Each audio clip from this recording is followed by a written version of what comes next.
we mentioned Spurs' lack of intensity, and obviously Richarlison is one of those guys who is Mr. Intensity.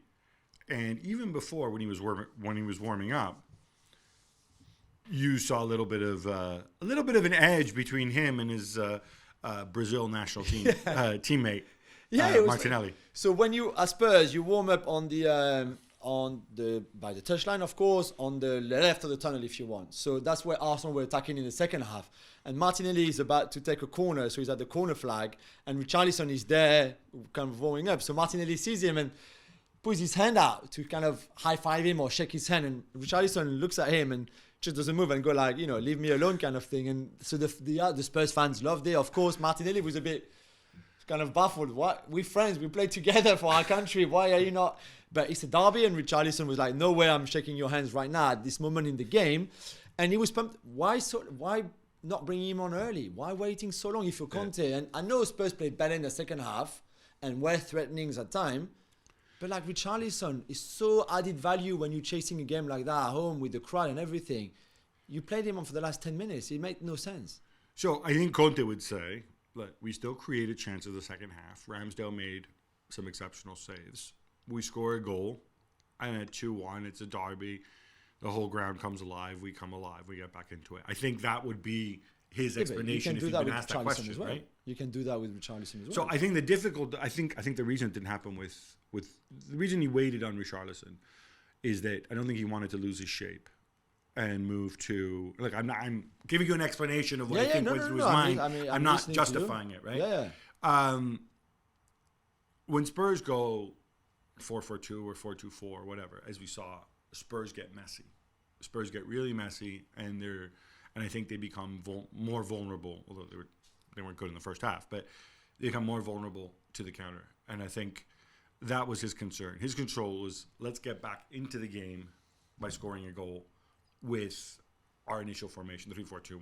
Now, hindsight 2020, also, I would have thought that from what we've seen of Heung-min Son, or what we didn't see from Heung-min Son, the logical thing would have been, if you're going to make a change earlier and you don't want to lose your shape, put Richarlison for Son. 100%. On the other hand, Conte would say, but if I put Richarlison for Son, I've got a problem because then I only have 3 strikers. I don't have another striker to bring on. Sorry, Brian Heel. Unless you want to talk about Brian Heel, right? I don't have another option there. But what do you need another option? Because towards the end, if it's 2-1, I want another attacking player on the pitch. I know, but you keep Son, you play with 10 men. Because that's what, we all love Heung-min Son. Last season was an amazing season for him. But this season is not the same story. He's been dreadful for most of it, apart from the hat-trick in 30 minutes against Leicester 3 months ago.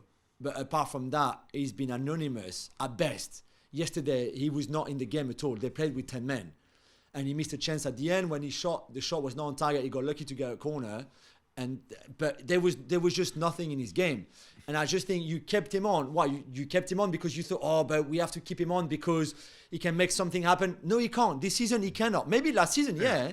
This season, he cannot make something happen out of nothing. Look, I think these are the big calls that managers have to make. And from the outside, it always looks very obvious, right? This guy's not producing. You've got, Brazil's starting center forward on the bench. Yeah. Bring him on in place of Son.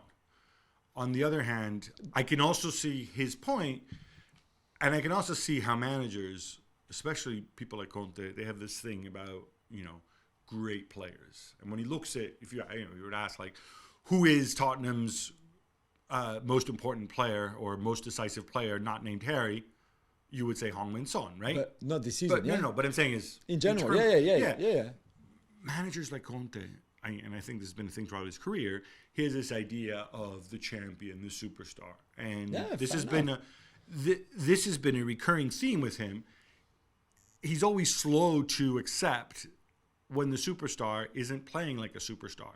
He always seems to have this idea that, but he can, even if he's playing badly, he can change the game for you. Yeah. And maybe it's partly superstition. I know the analytics crowd wouldn't like it. The analytics crowd would look at it and be like, well, Son is doing this. Yesterday was shocking. I think this is one situation where, I just with don't hindsight, understand. And to be fair, I think he played, and he he backed up my point by saying after the game, I was kind of happy that we didn't lose our head to concede more goals. So he played not to concede more goals in the second half. And of course, they were never going to play as bad as in the first half because they were terrible. So they were always going to be a bit better and be a bit more on the front foot, which they should have been from the beginning in a derby like this. I want to ask about the front foot thing because effectively, I mean, on paper it was a 3-4-2-1. In practice, it was a 5-4-1, right? Yeah. And not just that, but they seem to be happy to also concede the flanks. They're almost as if they're telling Arsenal, like, okay, go ahead, cross the ball, right?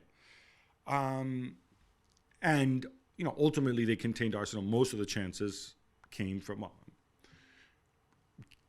shots from, you know, from outside the box, whether the Odegaard one or the Partey one, the two Odegaard shots, actually, I think. Yeah, but the two Nketiah chances, which are two big saves by Lloris, are like in the box, you know, like through, well, Martinelli over the head and then the Xhaka through ball.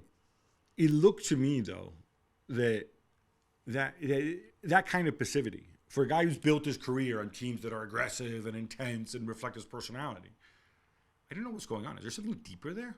Maybe, I mean, to go back to your point, and I think it's a great point. So the Odegaard goal, it's a great goal. We said so much space for everybody, Partey to find Saka to win the second ball, all of that.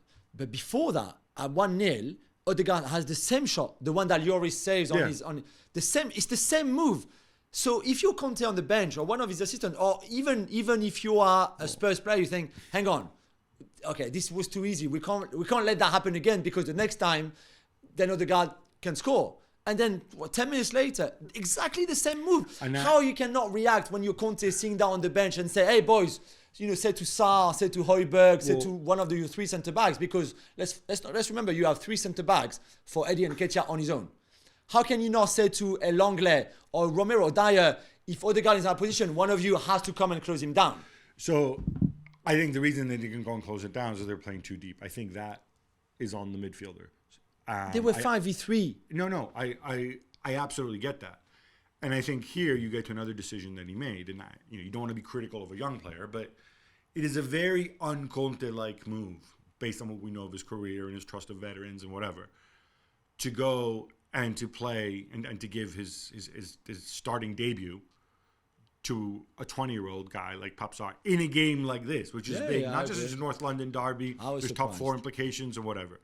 Now, obviously, there was no Bentancur, but he had Bissouma and Skip on the bench. You know, Skip, who they gave a new contract to earlier this year, by the way. So I'm assuming they're fit. I don't know. I mean, Bissouma came on, so you think that... That surprised me. Now, is this the kind of... Do you think this was Conte going out on a limb, or do you think this was saying, like, oh, let's try something different? Or is he trying to make a point? Again, about recruitment and, you know, and we're still in January, you can sign midfielders because, look, I have to play this 20-year-old kid who's very talented but not ready for that kind. And then I think he made two substitute appearances in the Premier League before this. And I don't think Sarr did badly at all, and I'm a big fan. Obviously, he was in France before. But I think that also impacts on Højbjerg, who then was trying to chase the shadow of Odegaard everywhere on the pitch, because I think Højbjerg also was quite conscious of, okay, why is the young kid going to do here? Do I need to cover? Do I need to...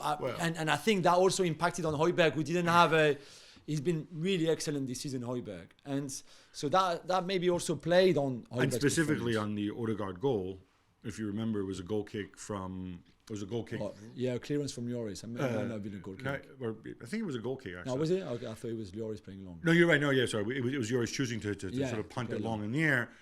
The Arsenal defense recover it. Sarr tries to counter press, and the ball just goes past them. So, you know, maybe that is one of those mental errors that maybe Bentancur wouldn't make, or that you would expect Skip or Bissouma not to make. But well, thank you very much for watching ESPN on YouTube. For more sports highlights and analysis, be sure to download the ESPN app. And for live streaming, premium content, and let's not forget as well, ESPN FC 7 days a week. Subscribe to ESPN Plus.